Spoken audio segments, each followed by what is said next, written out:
ஏங்க அப்படியே சுற்றி வாங்க. தாமரா சிவமாயா அப்படியே சுற்றி வாங்க, சுற்றி வாங்க, அப்படியே சுற்றி வாங்க. அப்படியே கீழே வந்து கும்பிடுங்க. வீடியோ எடுக்கிறேன் நான். தயவுசெய்து சொல்கிறேன், அப்லோட் பண்ண போகிறேன். வாங்க ஐயா. இது வந்து நம்மளுடைய கூனிமேடு கிட்டத்தட்ட 50 ஏக்கரை சொத்து. இந்த நகர், எம்ஜிஆர் நகர், தானூர் உள்ளிட்ட பகுதிக்கு சொந்தமான ஐயா சூரநாயகன் ஆலயத்துக்கு நேரடியாக பதிவு பெற்றது. நான் வந்து இந்த கூனிமேடு ஆலய அர்ச்சகர் ஏழுமலையா நான் பேசுகிறேன். இங்கே கூனிமேடு கிராம பொதுமக்கள் அனைவரும் இங்கே வந்து இருக்காங்க. நான் என்ன சொல்கிறேன்னா, விண்ணப்பம் என்னன்னாக்கா, எங்களுக்கு கூனிமேட்டுக்கு இந்த சுத்தலாம் எங்களுக்கு தேவையில்லை.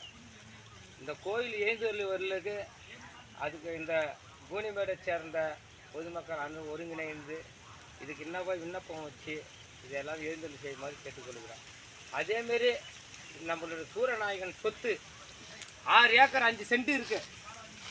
இதை வந்து கிராம பொதுமக்கள் மற்றும் ஆர்ஐ தாசில்தார் இவங்க எல்லாமே இது எல்லாத்தையும் ஒருங்கிணைந்து 50 அதுதான் என்னோட 50 ஏக்கரியா? நீ வேற. நான் வந்து ஆலய அர்ச்சகர். நான் வந்து 7 வருஷமாக நான் தான் பூஜை பண்ணின்னு இருக்கேன். சாமி 50 ஏக்கர் சொல்லியா? கோயிலுடைய கிராம பொதுமக்கள் இருக்காங்க, பஞ்சாயத்துக்கார் இருக்காங்க. 6 ஏக்கர் 5 சென்ட் எங்களுக்கு என்னவோ அது கொடுத்தாக்கா நாங்கள் அந்த கோயிலை எழுந்தொருளி பையன் செய்யுமாறு நாங்கள் கேட்டுக்கலாம். ஐயா விண்ணப்பம்.